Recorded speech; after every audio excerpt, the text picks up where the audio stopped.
Okay, great. And then you mentioned a bunch of times, different technology options. How easy is it to integrate this technology that you're talking about with a database that I might have?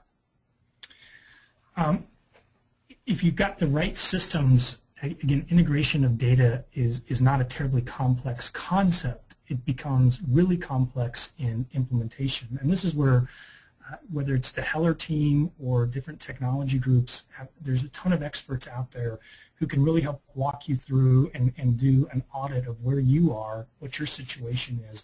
But fundamentally, integrating data can be really messy and complicated, and you have to, my recommendation is keep in context the fact that if your overall goal is worth it, meaning what you're really trying to achieve in the next 3 to 4 years as an organization is really significant and meaningful.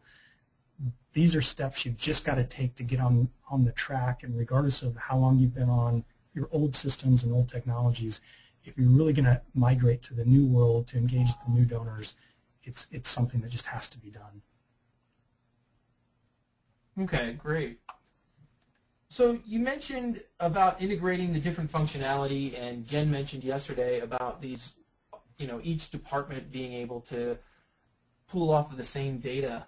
That's kind of scary to some organizations. Is it possible to control that access to different groups?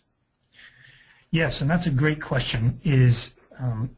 When you start having unified data and you start having lots of teams, and so from a small organization's perspective, you might only have one person and they're wearing multiple hats, and so they're interfacing to different datas.